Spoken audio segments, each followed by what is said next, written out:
After all the pomp and circumstance of opening day, celebrating the 2024 MLS Cup victory and unveiling a championship banner to a raucous crowd, San Diego FC came in like a wrecking ball, welcoming LA Galaxy to the 2025 season with a resounding knockdown that has left the champs reeling all season long. Since then, San Diego has risen to be among the best in the West, while a woe-begone LA Galaxy side remains winless after 14 matches. The worst start for any club in MLS history. Can Galaxy rise from the canvas for the rematch with San Diego and get a measure of revenge? Or will Los Santos finish off the G's for a fulminating 1-2 knockout? Let's get ready to rumble!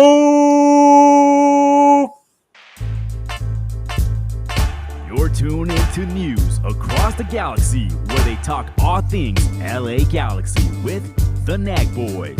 Let's start nagging. Good evening to you, wherever you may be, and welcome to News Across the Galaxy's The Midweek Show. Coming at you live from NAG Studios East. I'm your host, Edgar Zuniga, with my NAG bro on the ones and twos, Bryant Lovos. That's right. That's what I want to hear as I go into battle, man. On tonight's show, we're going to talk about San Diego FC and preview this Sunday's rematch from opening day as LA Galaxy travels south for their first ever match at SnapDragon Stadium. And to help us do all that, coming at us live from the city that gave us the legendary San Diego Chicken, please give a warm welcome to our featured guest, co-host of the Two Balls and a Mic podcast, Tony Sanchez. How's it going, guys? You get the Kermit welcome, dude. Welcome to the show, Tony. Thanks for joining us again, bro. Yeah, again, thank you once again for having me. It's really cool again, just going and meeting all these new people in MLS, and just the amount of love and support that independent creators literally put their heart and soul into has been a lot of just what we've been doing here in San Diego before MLS, and it just feels right at home. So thank you for being a part of that community. That's just great, and keeping MLS and the sport of soccer just alive and well and beating. So congratulations on your guys' success. What success? Oh, you mean the podcast? Yeah. Oh yeah. I mean, if that's the case, then yeah, we're doing a lot better than the club. Take the win, guys. Please, you guys need it. At least. Oh my god, dude! Thank you. No, obviously, when you win, it's a lot of fun to talk about winning. But when you're losing, my god, the drama that comes with that's also something interesting to talk about. Well, Tony, how you been, man? You yourself, what you been up to? Good, man. I mean, like it's all a part of this really just interesting venture that we have down here, just covering soccer in San Diego with the San Diego Wave and San Diego FC, and making it out to trainings midweek and just being on about and about. It's been the adventure of a lifetime, and it's really been awesome to be able to really be at the ground level when it comes to writing the history of San Diego FC in terms of coverage, at least just being the press box game in, game out, and being able to be the one to initiate the conversations with head coach Mikey Varas and push him in terms of like, hey, you had your first loss, you had your first embarrassing loss, you had your first error, you had your first this, like what's the development, what's that plan? So it's been really cool to really see that front and center. And I mean, just the spectacle of MLS is a different level and a different gear than anything that San Diego has seen for sure. But it doesn't mean that San Diego itself isn't coming to these games, and they're representing well. And on field, off the field, they were ambitious going into it, and I think it's really really cool. But nothing's ever going to top whatever Snapdragon pyrotechnics have to the grandeur of the showcase of the immortals of WrestleMania. I was one of the privileged to go for my first WrestleMania this last time around, and tell you, I recommend it to everybody. Just you went to Vegas, huh? 100%. Oh man, me, Bryant, and some of the Nag boys, we were very fortunate to go to the WrestleMania at SoFi, and yeah, there's just something something different about WrestleMania because I've been to numerous house shows. I've been to Monday Night Raw, SmackDown. I went to SummerSlam once, but yeah, something about going to WrestleMania that's just different. You can't quantify the kind of feelings that you have when you go there. Um, but let's shift the attention back to San Diego FC. Obviously, a lot has transpired to San Diego FC since opening day, right? What can you tell us about that?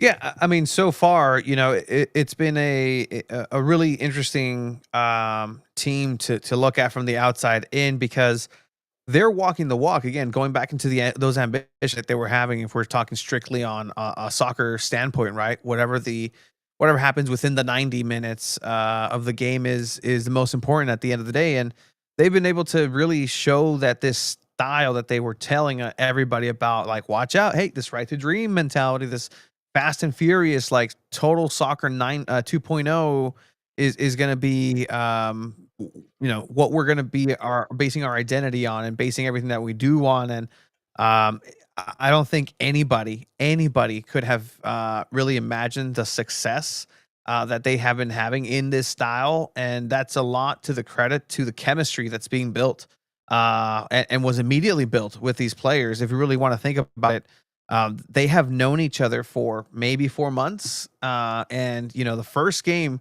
against Galaxy, some of these players had met each other for maybe under 3 weeks, and they were out there playing a game for their first official game against LA Galaxy, the reigning defending champions of the season. So it's been incredible to be able to see that ambition really come through and kind of have those layers because SDFC in their play style are going to be stubborn. They're going to go ahead and have a way of playing, and they're going to stick to it. And even if they're winning 5-0 or they're losing 3-0, like, they're going to play the same way. And that can be definitely frustrating, but in a lot of different ways, they're third place in the West for a reason.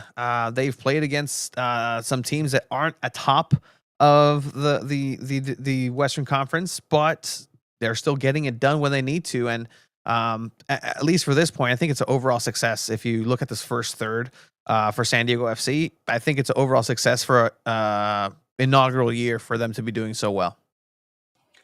Yeah, you answered my next question, which was going to be when you think back to the expectations among San Diego supporters at the beginning of the season. I mean, did you expect them to be did you expect them to be this competitive? I mean, it's one thing to come into the season and fight well, and you're there like somewhere in the middle of the pack, but San Diego FC is like near the top there in a very tough West. I mean, Vancouver is like head and shoulders above everybody else right now.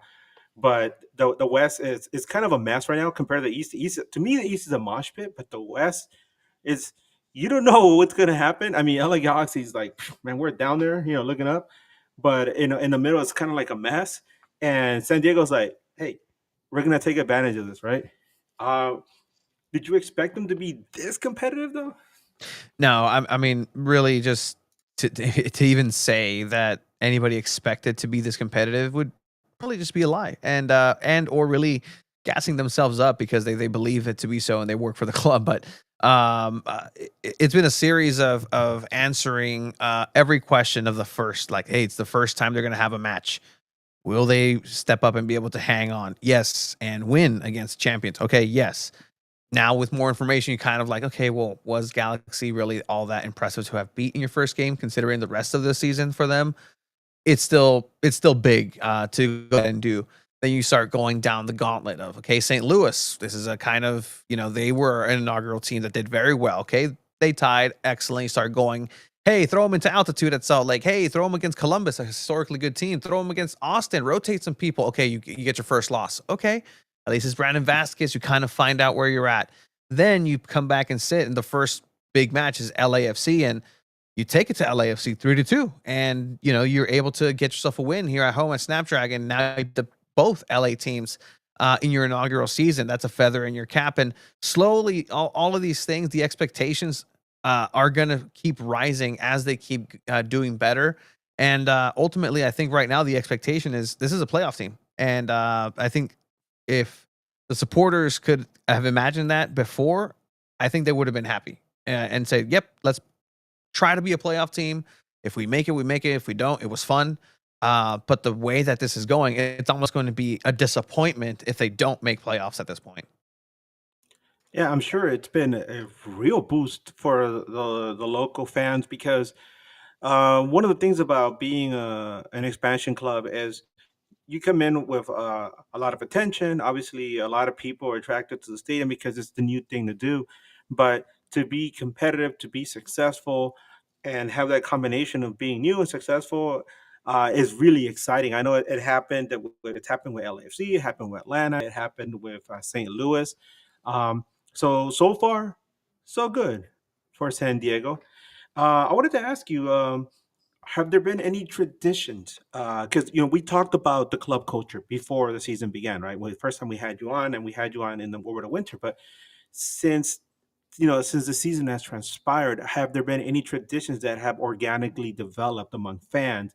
Because it's one thing to sit in a focus group, right, and say, "Oh, we're gonna do this and this and try Mhm. this and this," but it's another thing for things to just happen on their own, right? Yeah. And that's the key right there, organically. And I think the fan base is kind of finding out where that line is, where obviously there's things that are going to be propped up by the club, going to be funded by the club, going to be like, hey, this is for supporters, and really blur the lines of where that is. But I think something that has been harnessed just at a natural level is the tailgating. And I know it sounds very simple, but you have to kind of realize that the city of San Diego lost an NFL team, and in itself, lost a lot of their identity. The San Diego Chargers were just a lot of the lifeblood for the hardworking, working class people of San Diego. Where you know what, they're just gonna let loose on a Sunday at Qualcomm Stadium and welcome the Raider fans and just boo them out. And we got Philly Rivers, we got a young Drew Brees here and there, we got an Antonio Gates. It's gonna be great, like great times. And then they leave. And so tailgating goes along with that. That community goes along with that, dies along with that. So the fact that Mission Valley, home of SnapDragon Stadium, a multi-purpose room, not a soccer-specific stadium, is where the parking lot for Qualcomm Stadium once was. It's kind of cool. So then the tailgating comes back, and I think that side of the supporter groups really kind of having a little alleyway, a callejon, like a swap meet of just tents and fun and really just a thing to really go to. The club obviously will harness it, but the people who are there day in day out are the real supporters who are there. They're the ones that pay their hard earned money, not just to have a free ticket. No, they pay for their ticket. Like they still pay for their ticket. So props to any supporter group who does that across any team, because that's very that's something not to be taken lightly. But I mean that's kind of really come up. There's things where the lucha libre mask for the man of the match is coming out. Very, very deep roots here with lucha libre in Tijuana, and there's a belt that goes along with it. A lot of the Danish players didn't know how to wear a mask correctly, so they would put it like to the nose. So there's spaces out there where it's like, okay, let's get these guys educated. Oh Chucky man. just went directly. O sea, ya sabe, he knows how to do it.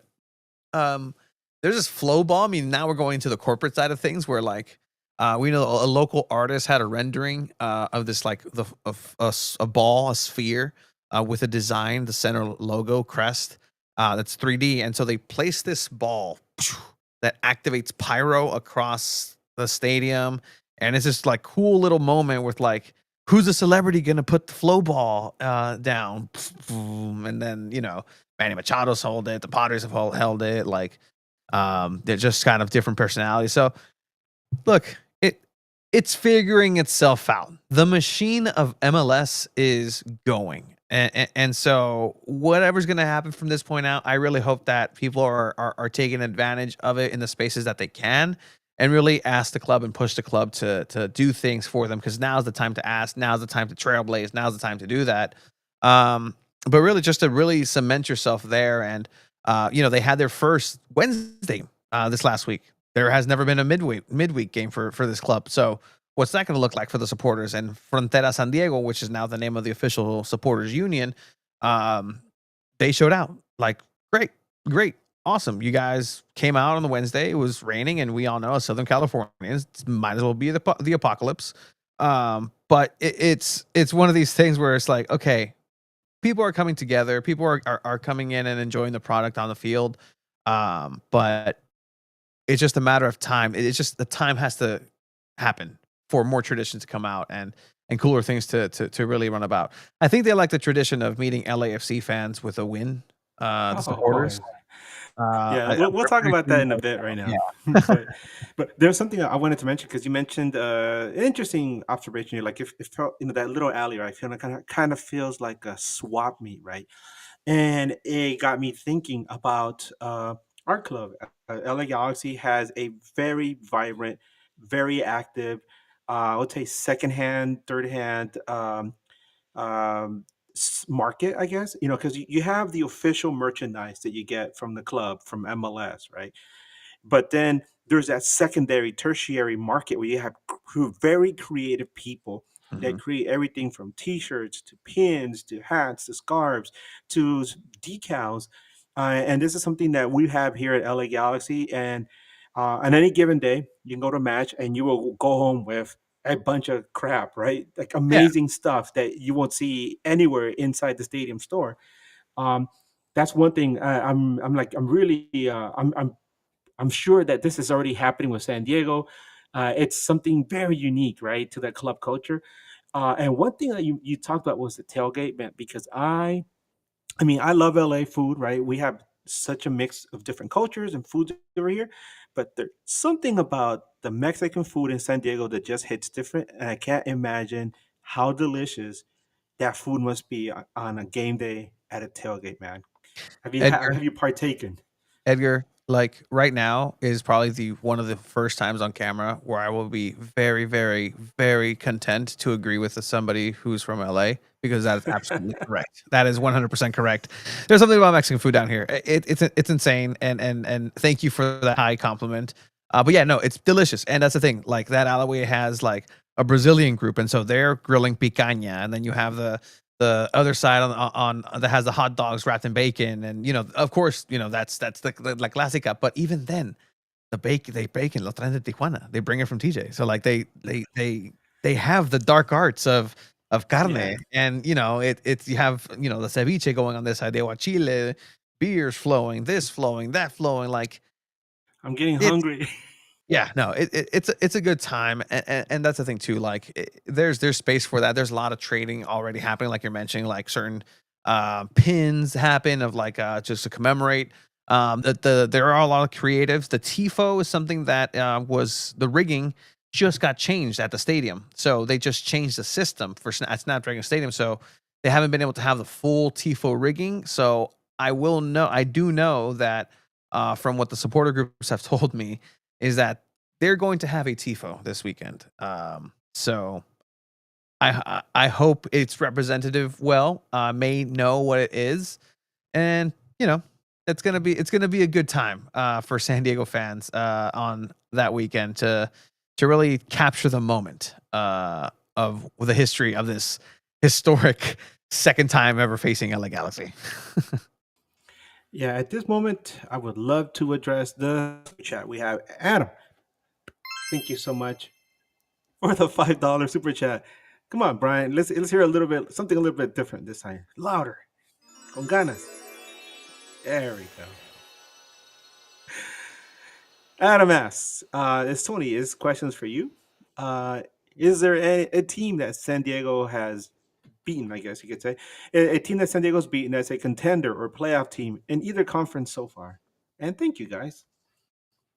um, I mean, I'd say LAFC's in there. Seattle's kind of in the mix. Colorado is doing all right, and they've beaten everybody in that kind of mid mix. Haven't faced Vancouver, haven't faced Minnesota.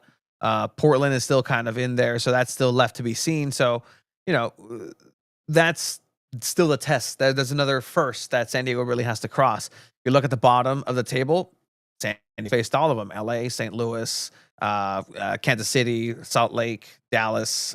Haven't played against Houston, but in that kind of mid range, like they've been able to hold up in their own. And even on the other side of the history of a team like Columbus, like that's something that was questioned. Like, well, this is an established team who has an identity. Doesn't matter who the players are. It's Columbus Crew. You're still playing them, and they took it to that team here at home. So I think I think they're in a good trajectory so far against those teams. And you know what? We'll find out. Like that's the thing. We'll find out together. Can they hold up against Vancouver? Who can at this point? Yeah, gotta be careful with those Canadians, man. They're kind of sneaky with those little flip tops, man. You never know. I'm not your buddy, guy. I'm not your friend, buddy. So let's talk about MLS scheduling, man, because MLS scheduling is so weird, right? We're kind of nearing the halfway point of the season, and LA Galaxy has already played two matches against RSL and two matches against Portland already, which is kind of crazy. I'm sorry, we played RSL once already. We're gonna play them again in about a week or two, but definitely played Portland already twice, which to me is really odd. And I know that San Diego still hasn't played San Jose Earthquakes, the Smurfs. But you'll be done with LA Galaxy after this weekend. That said, you already mentioned them, LAFC.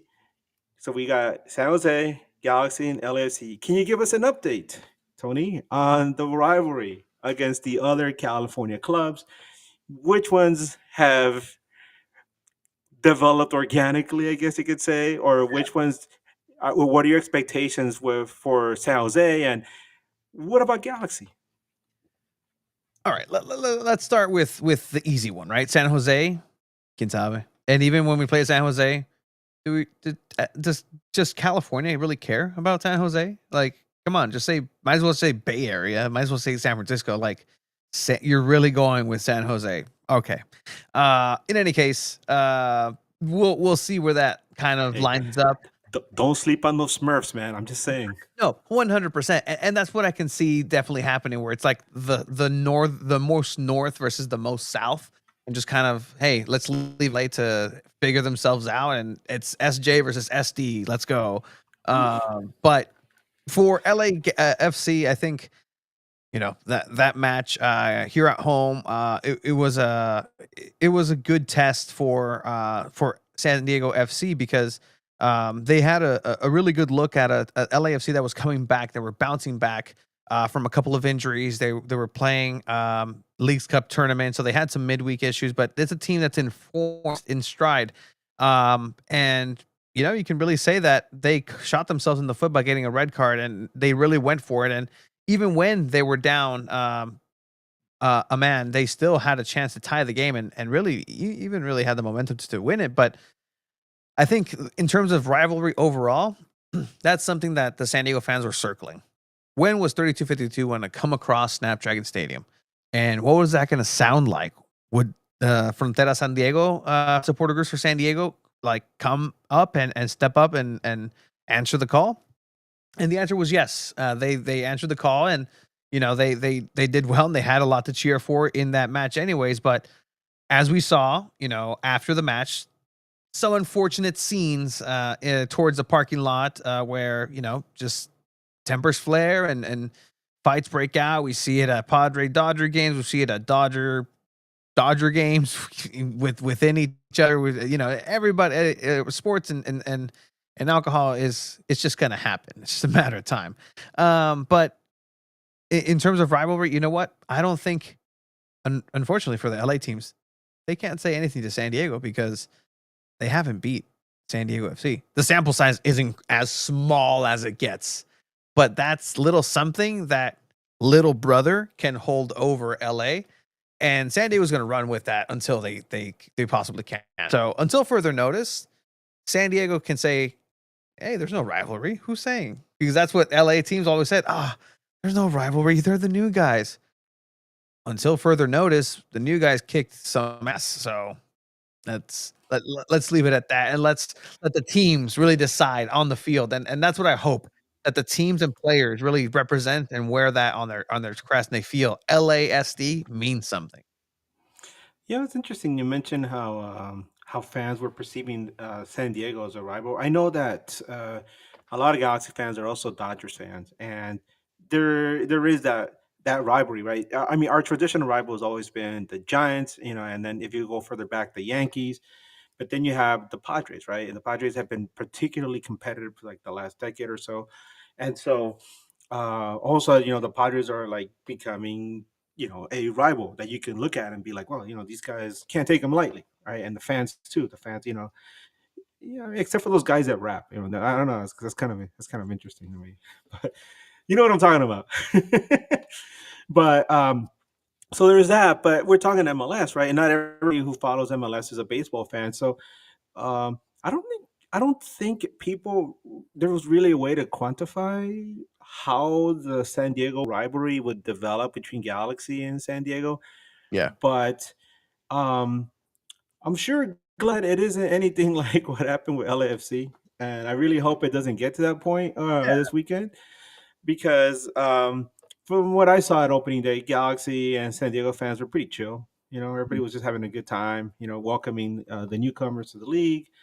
Oh, obviously, of course, this is before San Diego stepped up and like smashed Galaxy in the nose and knocked them down, figuratively, right? Not literally, but um, that said, I wanted to ask you too: has San Diego developed any rivalries with other MLS teams? Because speaking for Galaxy, like it sounds kind of weird, right? But in the early years, we had a rivalry with DC United. We've always had kind of a tenuous rivalry with the New York team, Metro Stars and now Red Bull. But yeah, DC United for a long time was an early rival. Has San Diego had anything like that as well? Well, in a very, again, just kind of mirroring the baseball kind of sense. The Sounders and, well, Seattle and San Diego have this thing called the Vetter Cup.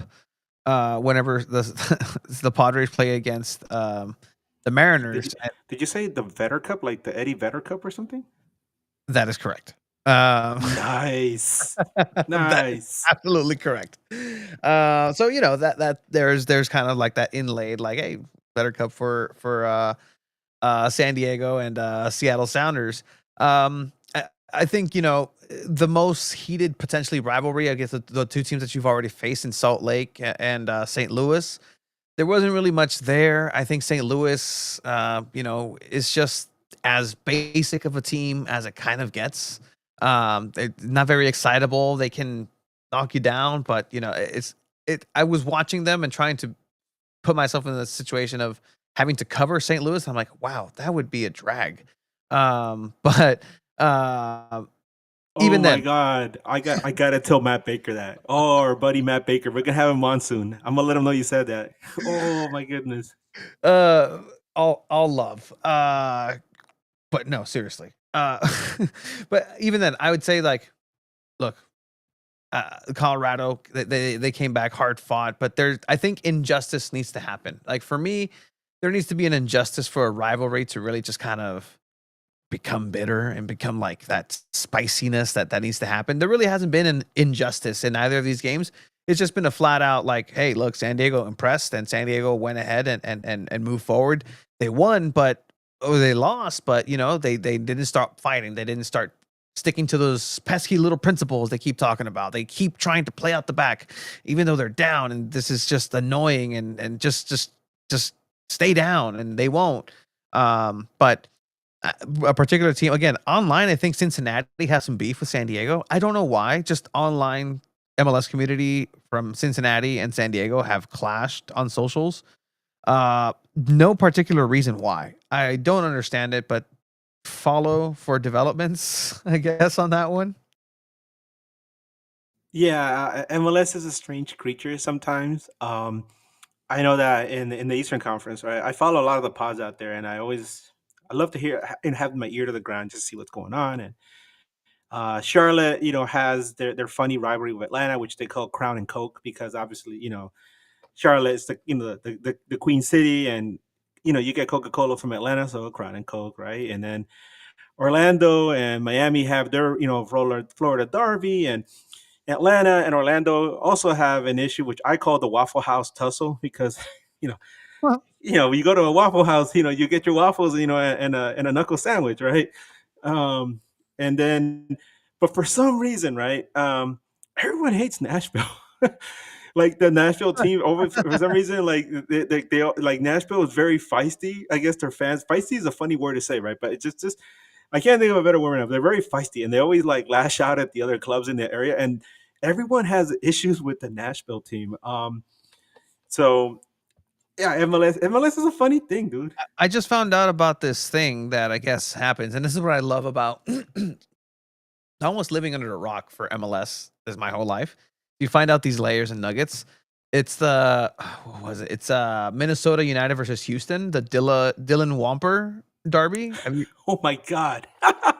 what like that's the greatest thing I've ever heard of. Like that's so cool. Like this guy just had a birthday and just a technical difficulty made this guy a meme and now both sides kind of share him in this like it has this dude just has his name is the derby of two teams that have nothing to literally put them together, Houston and Minnesota, sure, and it's the Dylan Wampa derby. Like that's excellent. I really appreciate MLS for that. Yeah, man. If we're gonna talk rivalries, just real quick, let's go a little sidetrack because across the history of MLS, like I said, there's been the big rivalries, right? But one that always got my attention was Columbus versus Toronto. I used to call it, I think, the Trillion Cup. And my God, they would get serious. Like there's videos of like Columbus and TFC fans throwing down at Old Crew Stadium, like in the stands. And then when they went back to BMO, they would like throw hands. And it was like, wow, what do you guys have against each other, man? I mean, yeah, I think Columbus and Toronto aren't that far away from each other, but geez, take it easy, guys. And obviously, the pigeons and the Red Bulls, they don't like each other. This that interstate intercity thing that they have, the Hudson River Derby. And then DC United and the Red Bull, I mean, and New England Revolution have issues.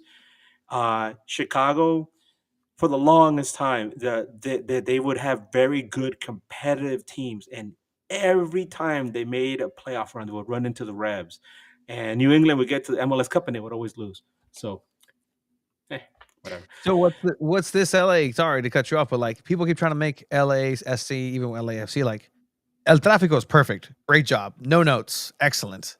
But like, does San Diego versus LA need one? I heard the Battle of the Boobies for the San Onofre power Yeah, plant. we've heard that one.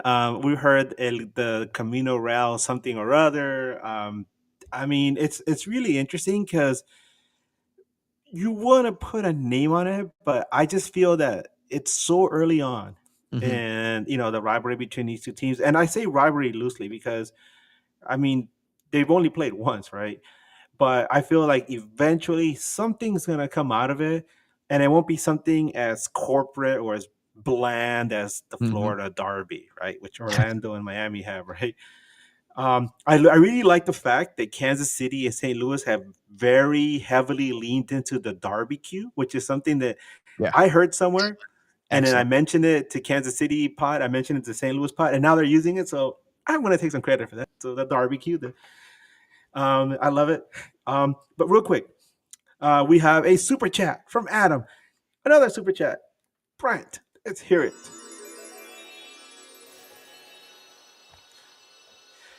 Bryant, Adam asks, Edgar. Oh, actually, it's for me. Edgar, any reason Galaxy have been getting Freeman? He's talking about John Freeman. We're going to talk about him in a bit. He's the referee for this upcoming match. Any reason why Galaxy have been getting Freeman? Because before he would referee most of the Eastern Conference, then the Western. We're going to talk about him in a little bit. Have some choice words to describe our good friend John Freeman there. Tony, I'm sure eventually you're gonna grow to hear some referee names, and you're gonna start throwing things against the wall or punching, computer screens like we often do when we hear John Freeman's name. Um, but let's talk about LA Galaxy now because you kind of touched upon it a bit. I mean, we're in the midst of it, man. Right now, we're circling the drain, right, or the toilet bowl. But what are your thoughts on LA Galaxy's disastrous 2025 season? And then, at the second part of that, the timing of the extension that was announced for Greg Vanny? Okay, well, timing. Well, you really can't. There is no better timing, I guess, than now. Because if it keeps getting worse, then you're gonna ask yourself, then like, well, the timing now, like, had they announced this before the San Diego game, right? Um, but look, he put the team in a position to earn a championship, so he at least earns that. I think just benefit of the doubt, 3 years of a benefit of the doubt. I'm not too entirely sure, because then you're just saying this whole year is a wash. This is a whole championship hangover, and nothing matters. Just come try, do what you can this year. We'll come back next year.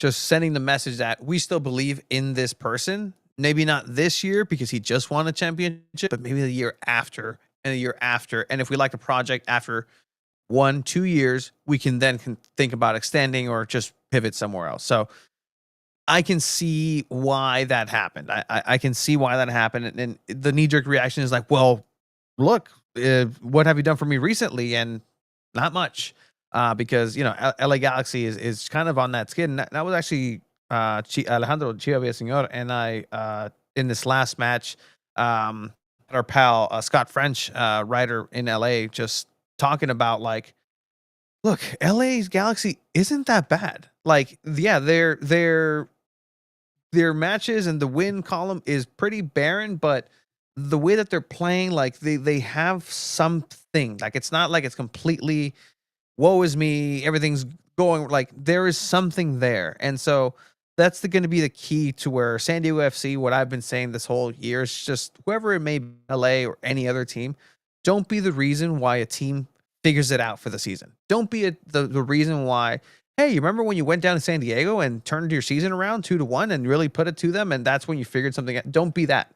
You never want to be that reason because you just ruin it for the whole table. You ruin it for the whole league, when you are the activating factor for that. So this is as much of a trap game for San Diego FC as you can potentially get, because LA Galaxy has nothing to lose. They really have nothing to lose. They said, hey, we're going to hunker down. This is our guy.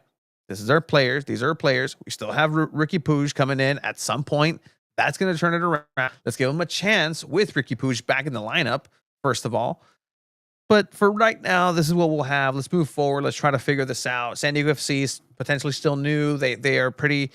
They're not that dynamic within their play style. So if you kind of making them comfortable and really take to them early on, then you start trying to find out questions that they haven't been asked so far, because there's a lot of those. I think they were shocked in game one, and that was a shock to the system. But now there's film. There was a couple of matches where it just became very apparent that Real Salt Lake watched film and they came back, and instead of losing 3-1, they won 3-1 against San Diego FC. So it's still very early on, and at the end of the day, LA Galaxy, that's my eternal mental struggle with, like, would you sacrifice a championship for literally a historically bad year the next year? And I think any sports fan would say yes. If I put this scenario up of like, hey, this year's going to be terrible, but the year before, just be patient because you're going to win a championship. I think most Galaxy fans would have signed up for that and would have signed up for this.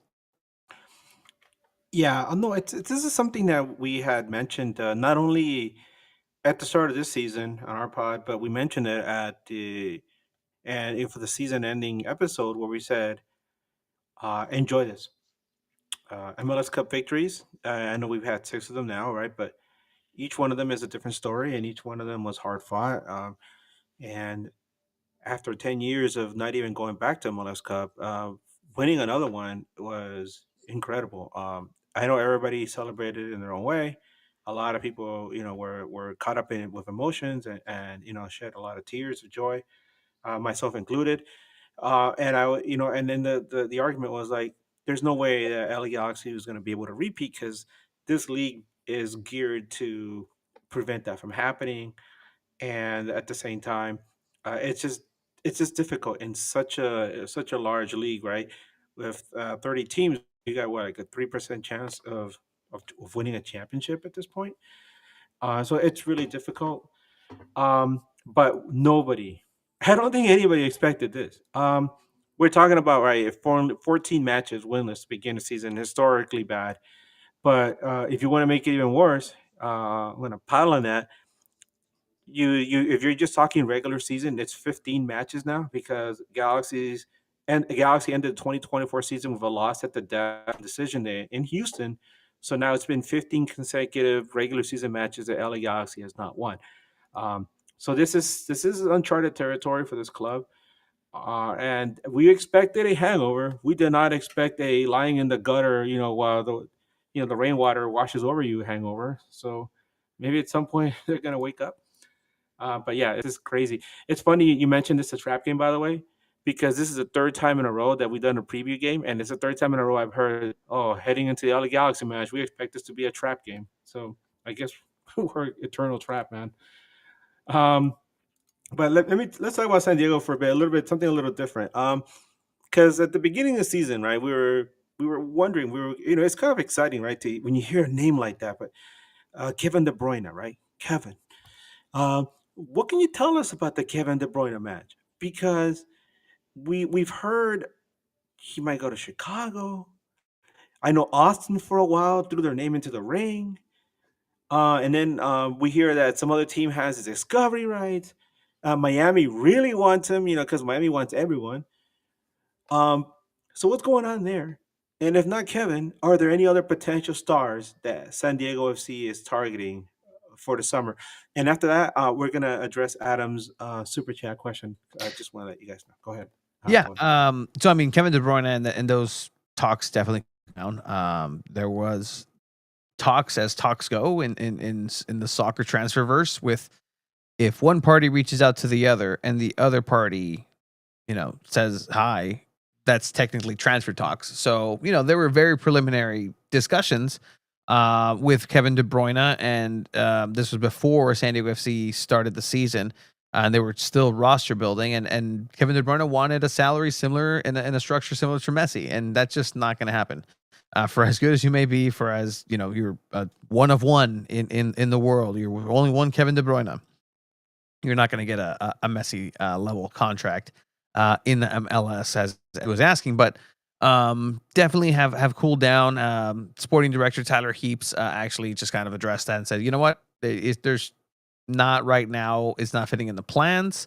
As we know, that can also just change a lot, but I don't think that San Diego FC, while I want to say any team in the world would benefit from Kevin De Bruyne, I don't think San Diego FC necessarily needs a Kevin De Bruyne because of their over-reliance on that style. And you really don't want to risk such a big risk with a square peg round hole situation, especially when the chemistry and the way that San Diego FC have really been playing and getting along and moving forward without a key player already with their striker Marcus Invarsson, really kind of come together and come up the other side by adapting to the style. Chucky Lozano is one of the players where you can tell that he kind of drums at his own beat, and it's contrary to the Right to Dream style where Anders Dreyer kind of has that European sort of flair and way of thinking about the game. But as far as Kevin De Bruyne, it's just not. I don't think it's going to happen at this point. Anything can happen, as we know, but I'm not too keen on that. Anybody else? Literally, it's a who's who of literally who, because Tyler Heaps he's scouting in Cyprus, the country of Cyprus. Oni Valakari, one of the players who came in, the first player who scored at home at SnapDragon Stadium, came from a league in Cyprus. And this is a global network of scouting. Like literally, if you're playing EAFC or FIFA, when you send your scout and transfer to some unknown country and they come back with the fire recruit, like this is kind of the network that San Diego FC hasn't laid. And so they don't need to rely on those big names. I do know that in having a conversation on Chivas passing here through San Diego, I spoke with Guti, who's Chucky Lozano's best friend playing for Chivas, a Mexican international player. He said that that was going to happen, but Chivas just demanded way too much money, and the frugality of the Right to Dream project is definitely clear because they don't need to go and do a big splash And when they do, they're incredibly smart about it and do deals like an honor strider, and they get rewarded tenfold. So, by the way, I just want to clear something up for people who do not know, in case you haven't popped open, a map of the world. Cyprus has nothing to do with Cypress Hill, so not Sendog, or any of the other guys, from Cypress Hill. Cyprus is an island nation located off the, I guess, southwest corner of of Italy in the Mediterranean. One of my good friends actually went there for his honeymoon, and it just so happened. This is a funny story. While they were on the island, his wife got COVID, and when they were heading back to the cruise ship, they told her, "No, you can't get back on." And so they literally forced her to stay in Cyprus while he he had to wave goodbye to her from the cruise ship. And she said that they literally took her to like this nice resort overlooking the Mediterranean Sea. It was just beautiful. It was only like three other people there, and she spent like a whole week there where she was being tended to like a queen, while her husband, her newlywed husband, was on the cruise ship by himself, wondering what was happening to his blushing bride. So, good old Cyprus, man. Love that. Right.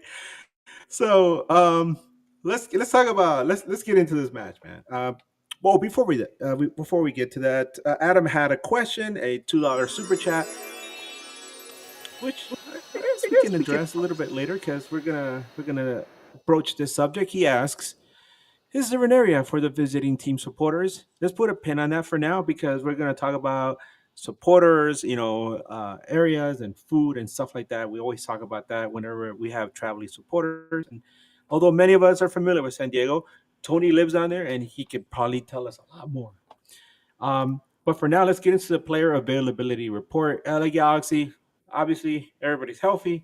The only one who's out is Ricky Puig, who I think we can start the countdown clock soon. As soon as June hits, we could have like a little doomsday clock there for the rest of the league, and then we'll see how that goes. What can you tell us about San Diego, Tony?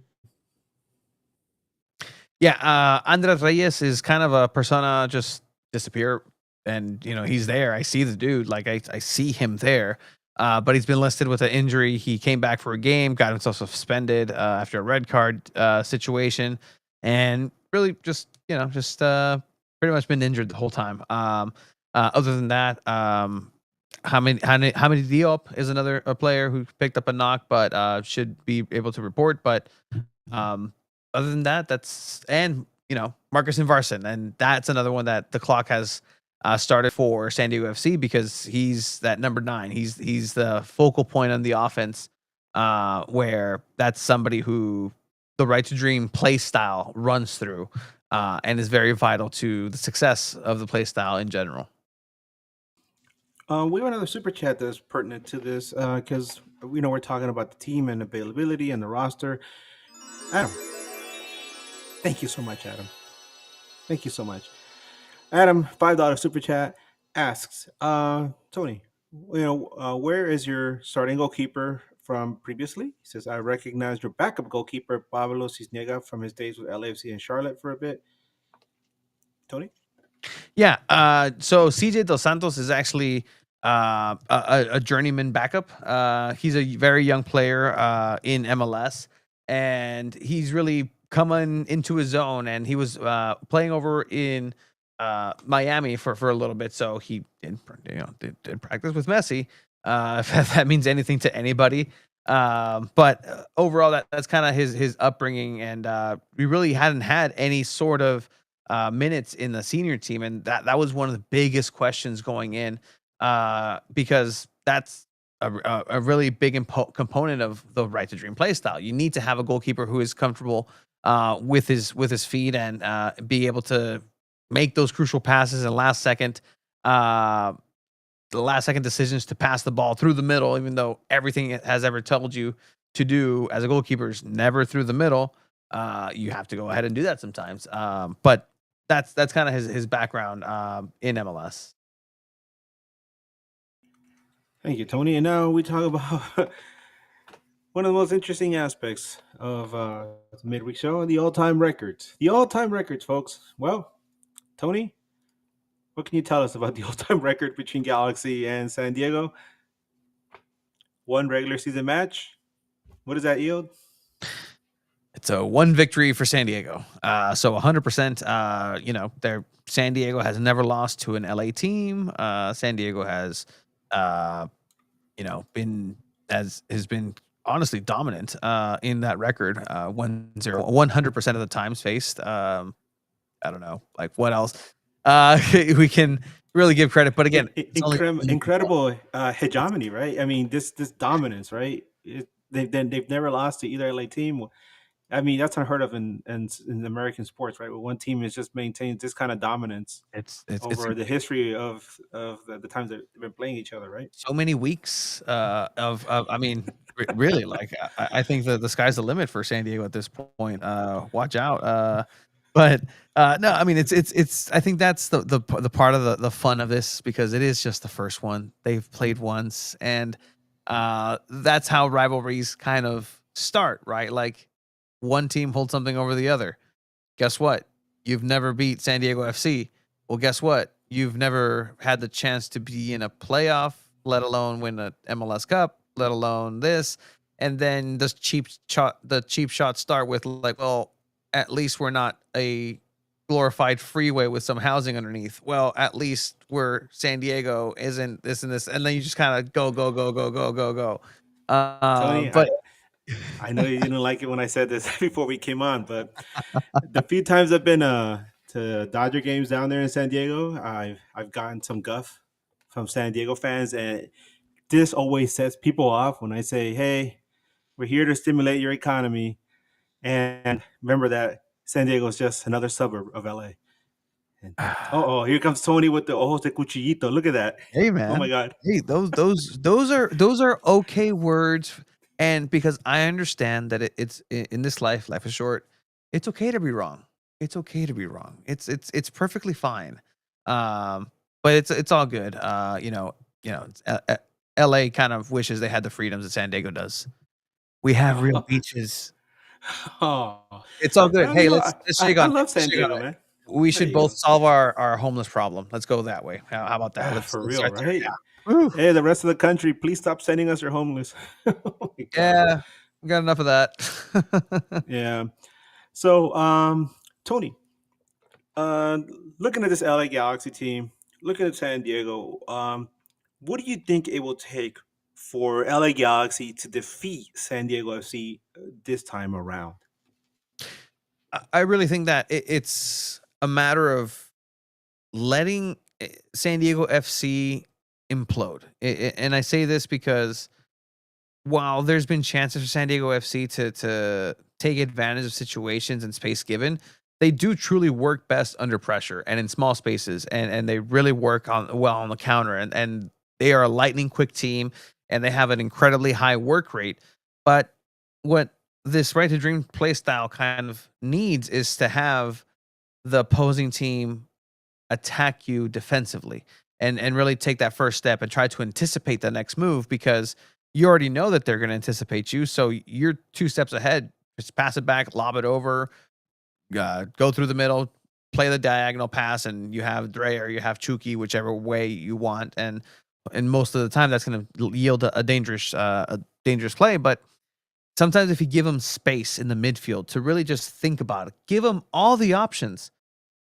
Sometimes it's harder to make the option, choose the option when you have everything to choose from. You can pass it back, you can move forward, you can go this, you can do that. And then at the end of the day, you just don't do anything and you lose the ball.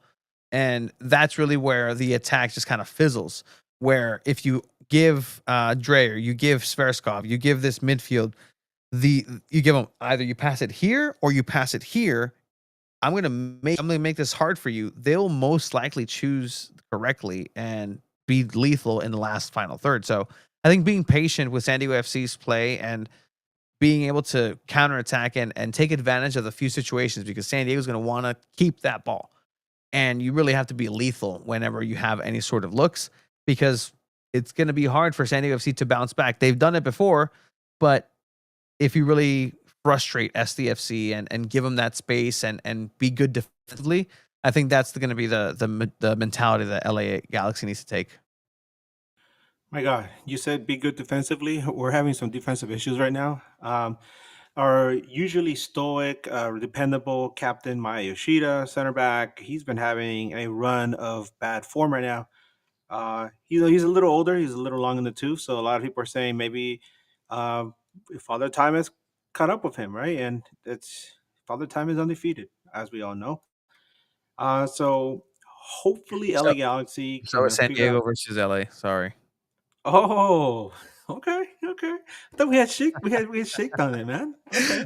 I can't wait until it's like the Galaxy wins and it's like, oh, historically tied. Like what a rival. Or it's Galaxy or it's the Titans. Like, you know what? Bounce back and we're coming for you. So Well, it's once all once LA Galaxy wins, it'll just be business as usual. Yeah, and be like, oh, it's those guys from down there. Oh, okay. part. No, I'm just kidding. So this is where we're gonna address one of the questions asked earlier by Adam regarding John Freeman. Who is John Freeman, right? You ask. Well, this is where we get into the ref report. Okay, fellow MLS sickos, San Diego fans, Galaxy fans, your pro ref assignment for this side of this match has the man with the whistle, the Goblin himself, John Freeman. And this guy is a goblin. Yeah, I would say troll, but no, he's beyond the troll. He's a goblin. Freeman is a FIFA sanctioned referee. He has refereed in the CONCACAF Nations League, U.S. Open Cup, NASL, USL, and several international friendlies, including one with my home nation, Nicaragua. Since 2020, he has refereed in 76 MLS regular season matches, only four with LA Galaxy, yielding a record of 1 win, no draws, and 3 losses. With Freeman calling the shots, Galaxy has a record on the road of 0 wins, 0 draws, 2 losses. Obviously, this is going to be Freeman's first match with San Diego FC, so we're going to see how he treats San Diego. Um, Freeman's last LA Galaxy match was a 2-1 loss versus Orlando City SC at home. That was on March 29th, 2025. He handed out 3 yellows to LA Galaxy, 2 to Orlando. One of those yellows was to LA Galaxy defender Miki Yamane. He was called for a foul in the box, with Freeman awarding Orlando a penalty kick that turned things around in that match. Freeman, as a lot of Galaxy fans know, has a history of harsh calls on Yamane. In an LA Galaxy match away to LAFC at BMO Stadium on April 6, 2024, he awarded a very controversial penalty kick in favor of LAFC. And this was even after the VAR official suggested that LAFC's Dennis Boanga had dragged his back foot to make contact with Yamane. But Freeman said, no, it's my call. And he awarded LAFC a penalty kick, which was the difference in the match. This is going to be Freeman's 8th MLS match of 2025. So far, this Goblin has handed out 37 yellow cards, including a second yellow for a red. In 7 matches, that's an average of 5.28 yellows per game. He has awarded 2 penalty kicks. In case you're wondering, LA Galaxy's only win with Freeman was on November 1st, 2020, when Galaxy beat Real Salt Lake 2-1 at home.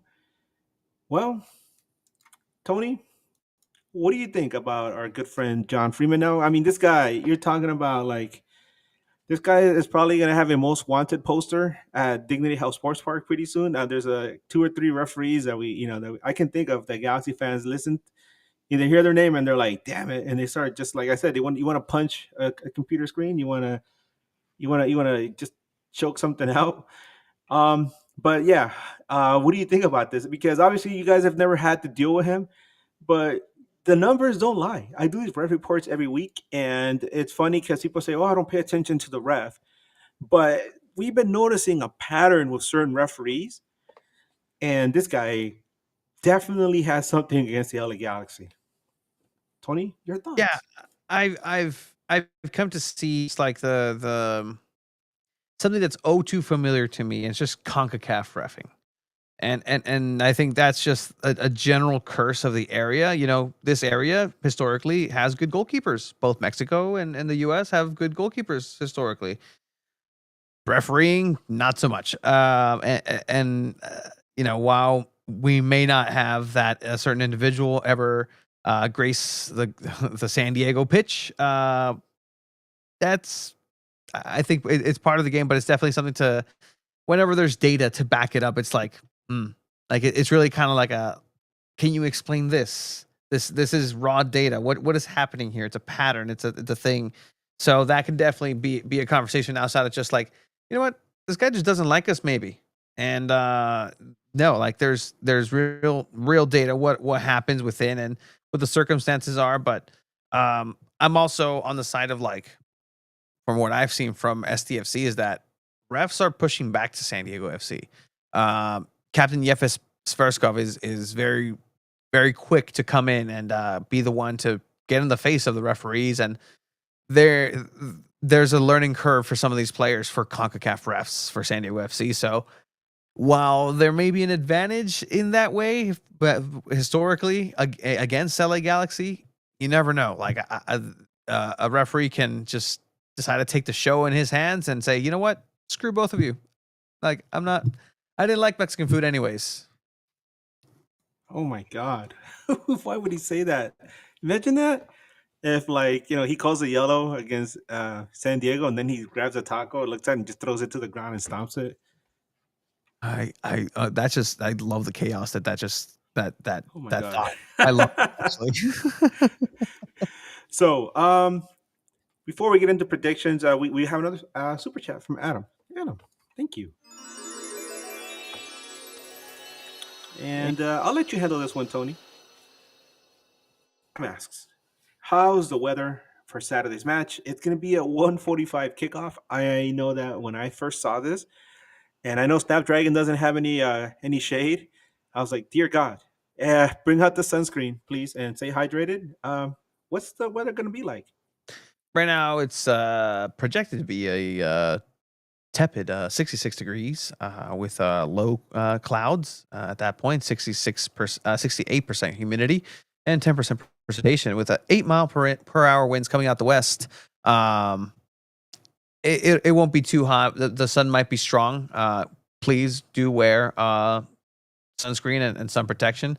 I'm not sure because SnapDragon security just is obtuse sometimes. It just with what is allowed in. Sometimes they allow water bottles and says they don't. But just be prepared just to be hydrated. Like before, like I've handed out a couple of liquid IVs at these tailgates, and just be mindful of that. Like take care of yourselves and especially LA folk. Like you guys have a long drive back, and we don't need more traffic on either the 5 or the 805. So just stay safe. Ollie, what's the weather? It's running sideways. Yeah, he got it. So, let's talk. Well, here we go, man. This is where the rubber meets the road. Predictions. Because, and I'm going to go first. You guys are hosting. I know Galaxy's traveling, but I'm looking at your recent results. San Diego FC is undefeated in May. God, I wish we could say the same. But rivalry matches, whether it's old rivals like Galaxy versus San Jose, which is, or it's LA Galaxy versus LAFC, El Tráfico, these rivalry matches are always different. I know because the Smurfs, the reason I say don't sleep on the Smurfs is because they could be in dead last and we'll go up there and they will give us a hell of a fight. And Galaxy can never, ever rest easy in those matches. This is a rivalry match. Galaxy's going to want some payback. Tony, what's your prediction? My prediction is going to be a very exciting first half. Both teams will get some licks in, and just really kind of the way that the team is going to be heading into for San Diego FC is they're going to keep beating at their own tempo. They're going to keep marching on. They'll get some early offense, get a goal in. I can see LA Galaxy coming back before the half, getting their goal in. And then the second half, historically, San Diego FC has just kind of overpowered teams. and really turned it on. And just, even in the last 10 minutes of a game, several times where they've scored multiple goals. My prediction was a 3-1 San Diego FC win, with just a good game all the way until just those dying moments where legs go, and the game opens up. So could be 2-1, 3-1, but I think a San Diego FC win. Well, the first time these two teams met each other, Gabriel Peck was there, but Joseph Painsil was not. There's been a lot of turnaround since then. Some things have changed. I feel that having Joseph Painsil back in the lineup, and he's playing very hungry. He's playing like a man possessed. And I feel like LA Galaxy has circled this match on their calendar. They're saying, you know what, it's time to get some payback. And it's one thing for me to say it right here, from the comfort of my studio. It's another thing for LA Galaxy players to actually go out there and do this, because as we've seen, there's been a lot of opportunities for them to actually win matches this season. You mentioned earlier, Tony, that LA Galaxy. You were talking to Scott French. Scott French is an old friend. I've known him since I was covering MLS way back in 1997. And I understand where Scott's coming from. Where you say, yeah, LA Galaxy is playing good. They're you could say, arguably this is the worst Galaxy team ever. Statistically, yes, obviously, yes. You look at what you see on the field and you're like, they're not as bad as some other Galaxy teams from the past, but at least those Galaxy teams are winning. But saying, that yeah, they're playing good, right? And they're still losing. But buddy, at the end of the day, the bottom line is they're still in last place. They still haven't won a match. So to play good enough to win a match, but you still don't win, that's still a loss or a draw. So that's the hard part when it comes to that. You can say that the entire season, and then you look at the standings, and you're still going to be in last place. So that's the hard part about that. But I feel that this last match against LAFC, even though it was, to me, it was a disappointing draw. I felt like Galaxy should have had the victory at the end of the match, especially when Pack missed a good opportunity to seal that match. I feel like this time around, LA Galaxy will take some of the lessons learned, which is a buzzword, lessons learned from that match, and apply it to this one. Like you said, there's film now in San Diego, and I think Greg Vanney, Dan Calichman, and the rest of the coaching staff will probably look at this and say, okay, let's look at these guys a little bit differently. We have some weapons now that we didn't have at the start of the season. We have a perfectly healthy roster with the exception of Ricky Puig, and I think that's going to make a big difference. I think LA Galaxy will pull this one off. I think it's going to be a high scoring match. I say 3-2. Um, and every time I predicted a victory for Galaxy, they've lost. Obviously, it's been a horrible season for us, but I feel pretty confident about this one. And it should make for some interesting football over the weekend, and some very stimulating sports talk. Afterward. Um, so Tony, now we got the predictions out of the way. What do you think is what do you think would be some of the important ingredients to make this rivalry between LA Galaxy and San Diego FC a robust one? It's something that you and I were chit chatting before we came on. And then when I mean robust, I mean like a healthy rivalry. I don't mean just, everybody gets along, but like a nice, intense, cozy rivalry where you go there and you feel that tension, right? And it doesn't just boil over into violence, but I'm just saying like you go there and you leave entertained whether you win or lose. I really think that the players stepping up to the challenge and just realizing that Los Angeles and San Diego are just rivals on their own. Like they don't really need to do anything outside of just play the game and play as hard as you need to play to represent the team and the crest that you wear. Because clearly, even if it says LA, it might be LAFC, but you are LA Galaxy. And for San Diego, you are San Diego FC that represents whatever god awful crest that is, but you represent the name San Diego at the end of the day. So that's something that is already just that ingredient, the player buy-in in terms of really representing the people they're going to be there again. The hard-earned money, the time spent, the fact that they're believing in this project to go ahead and pay $50 in parking fees. Which, by the way, just if you want a hot tip, park next to a San Diego metropolitan area, San Diego trolley. Just take the trolley and avoid paying $50 to park your car. That's one, just the tip, if you can at all. But yeah, I think that's definitely just a part of what needs to happen. It's just the players playing and injustices. I mean, if I really have to be that, negative Nancy, it's just like, yeah, something has to happen for to one team that pisses off that team or pisses off the other, and then we'll see you next time, or you better wait next time we see you, but you got us this time, or you got us this season, or you got us in the regular season. We'll see you in the playoffs or something to kind of leave it on a cliffhanger for like to be continued. Like that's what you want to feel, is a to be continued. At the end of Pokemon, you always got a little to be continued. Something's gonna happen, and you never know what. And you're there sticking to it next episode. And same thing with Dragon Ball. First thing you hear next time, or last thing you hear next time, or previously. Cool, excellent, caught up. This is the storylines that we need. I think the storylines need to naturally just become organically the front runners and the main characters of this LA San Diego just spectacle. And you know what? Let the focal point be soccer. That's the thing. Let it be soccer. Exactly, right. Let's leave all the aggression at home. Come to the stadium, have a good time. Tony, so this subject has been brought up several times during our pod right now. Food suggestions. Let's talk about food suggestions around the stadium. Maybe if somebody decides to splurge inside the stadium, what are some of the options inside the stadium?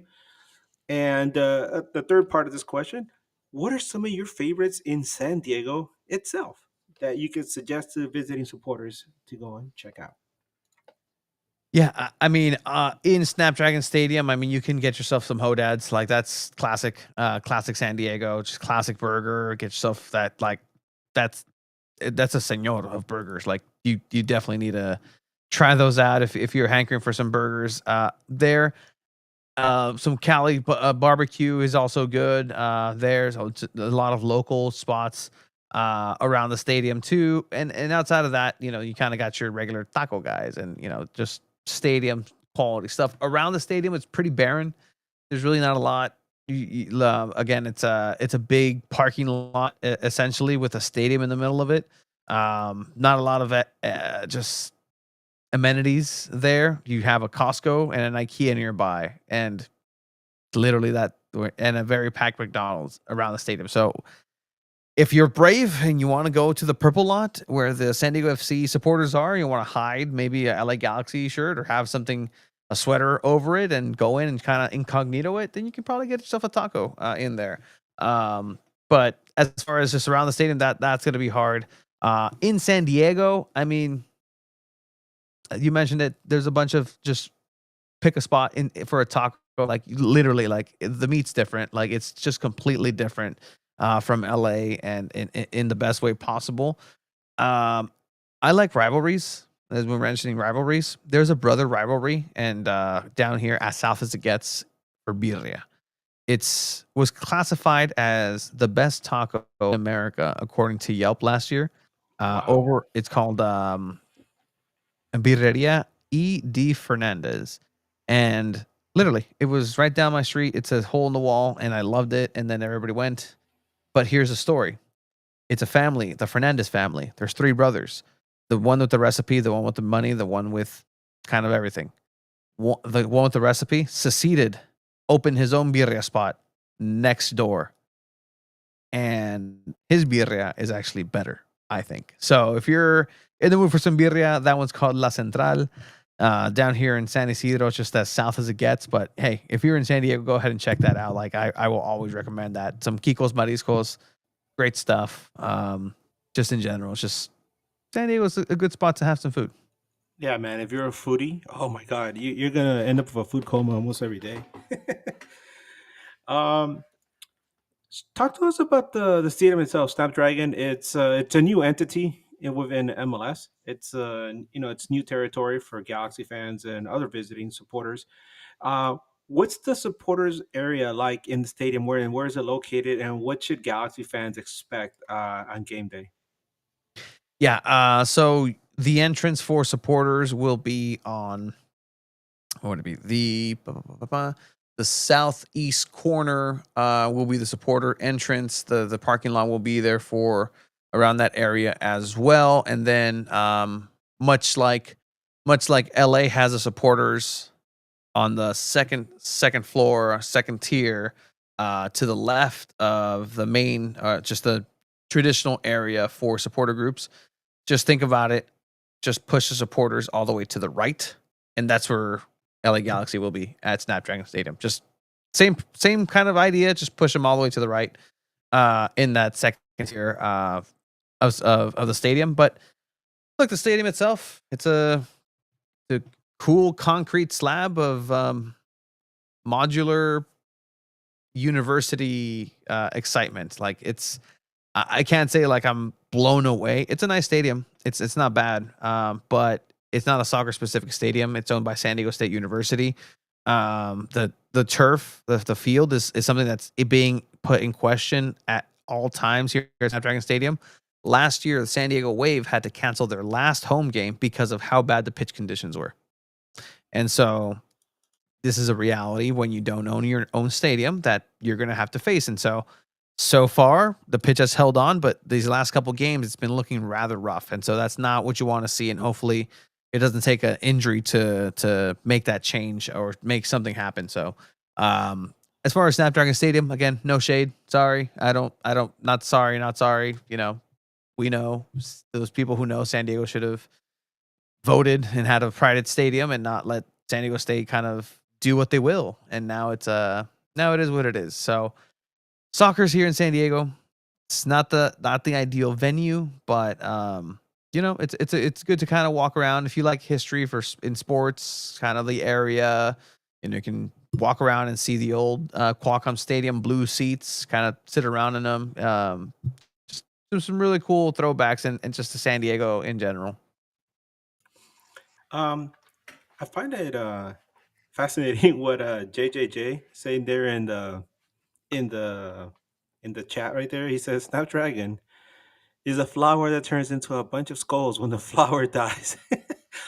It's the most badass metal flower ever. That's a very interesting way to describe the stadium. Hemingway himself couldn't have described it any better. um, Let me see. Anything else you have to suggest for LA Galaxy fans heading down there on the day of the match? You mentioned the food at the stadium. You mentioned what to do around the stadium. It's like a big concrete desert, pretty much, right? Because it's in the middle of the huge parking lot. But is there anything else you want to tell us before we part ways, my friend? No, I mean, again, I can't suggest enough. If you can take public transportation, park your car at one of the trolley stops, pay $5 round trip, get on the trolley, cool little experience, get off right at the stadium and enjoy the game, be safe about it, and save yourself $50. If you want the whole tailgating experience, you want to go ahead and join, please, by all means, stimulate our economy or San Diego State's economy, I guess.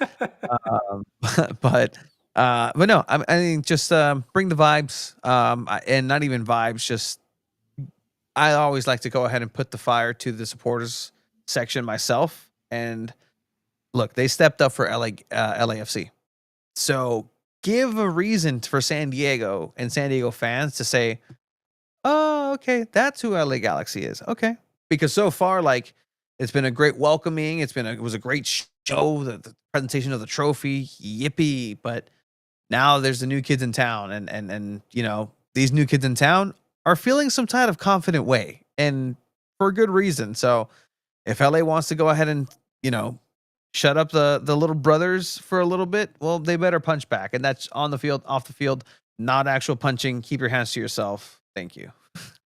Yes, like I tell my 5-year-old son, please keep your hands to yourself and respect other people's space. Thank you.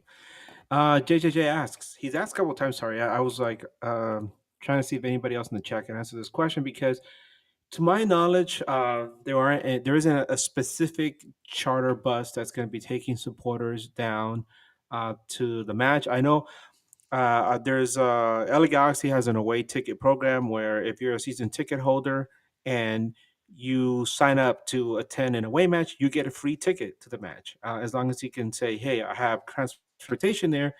In the case of San Diego, right, San Jose, I have transportation there, or I'm going to be staying at a hotel. I know I did it before with Vancouver. I went up there. I was going to be staying with a friend of mine, who was only 2 blocks from the stadium, by the way. And you show them proof that you have your plane ticket or whatever, and they're like, "Yeah, here's your free ticket to the match," which is fantastic. I'm not sure if there's a designated bus going down there. I know there's going to be a lot of Yasu fans who obviously they're familiar with going down to San Diego already anyway. So this is just it's going to be like going to a Padres game, right? Or just going down for the weekend, or or crossing over to TJ, and it's except that you're going to stop at Snapdragon instead of going to San Diego proper. Um, Now that I mentioned Snapdragon, I think it's very ironic that for a while San Diego State Aztecs, the football team, was playing their games at Dignity Health Sports Park, and now Galaxy's going to be going down there to play a game at Snapdragon Stadium. You know how the world turns, right? Yeah, Um, I love it. it's a funny thing. Well, Tony, man, it's been so nice having you on here. It was really nice seeing you at the stadium for the first match. We got to meet at halftime, and it just to me it's really cool seeing how you've come into this brotherhood, right, within the MLS podcasters group that we have there. There's so many fantastic voices there, some people that love this league, right, and having your voice there, among you and Chiva's voice right there amongst everybody just adds to, like, this wonderful experience that we have in Major League Soccer, which, as we see, what the officiating isn't always perfect, but my God, we're always trying to make it better, right? No, exactly. And literally San Diego Punto Football, our outlet, our website, our everything, just the umbrella company has really just become an open source of soccer in San Diego. Like we'll be the only ones who are at media training, media availability, sometimes in the press room, and it's a responsibility that we have of like, hey, let's go ahead and make sure that San Diego soccer is represented well because the sport needs it in this country. And as a Mexican national and as a Mexican national supporter, I can't believe I'm helping the U.S. just grow. But you know what? It's fun and it's great. But it's all part of it, and it's the adventure of a lifetime, man. And it's really cool to do. So we just throw all the information that we have and say, hey, here you go. It's an open source. Here's what Mikey Vada said. Here's what the trainer said. I'll be at training tomorrow. I'll ask the questions. What do you want me to ask, guys? Yeah. So, Tony, tell us if anybody wants to know more about San Diego FC, San Diego Wave, or any other sports teams in San Diego, the Soccers. I know you cover the Soccers. Where they can find you and Chivas on socials. Can you please let us know about your connections? Absolutely. You can find everything that we do at San Diego.football, Futbol. That's San Diego.football. That is the website. It's not .com, it's Punto Football. On the internet and all social, San Diego Punto Football, our podcast every Monday, Two Balls and a Mic. We've been doing it 277 weeks in a row, 277 weeks in a row without stop, consecutive. So that's going to hopefully get us credentials to the World Cup. We're going to be covering right now. We just got approved for Gold Cup action. So it's again Nice. the adventure of a lifetime. So follow us. Hopefully we make it to FIFA credentials, and we're almost there. We're almost there. Man, I'd love to get World Cup credentials because the closest I came to it was in 1999. I got credentials to cover the 1999 Women's World Cup, and then I was gifted. I earned a scholarship internship to the sports department at the Wichita Eagle in Kansas, and I spent the rest of my year there. and I missed the World Cup. I had everything ready, my press pass, everything, and the closest I came to it was like interviewing Mia Hamm and Michelle Akers-Stahl, and I just watched the games from Kansas, and I was like, damn it, I should have been there. But if you guys can get into the World Cup, my God, what a wonderful story to tell, your kids, grandkids later on. Um, Tony, it's been wonderful having you on here again. Like I said, um, so everyone from me and Bryant and the rest of the News Across the Galaxy crew, we thank you once again for joining us tonight. Thank you for coming on with us, Tony. We're hoping for an entertaining match. Remember, folks, whether you support Galaxy or San Diego FC, keep things classy, drink responsibly, and enjoy the match. And as we always say, keep on nagging and Wu for life.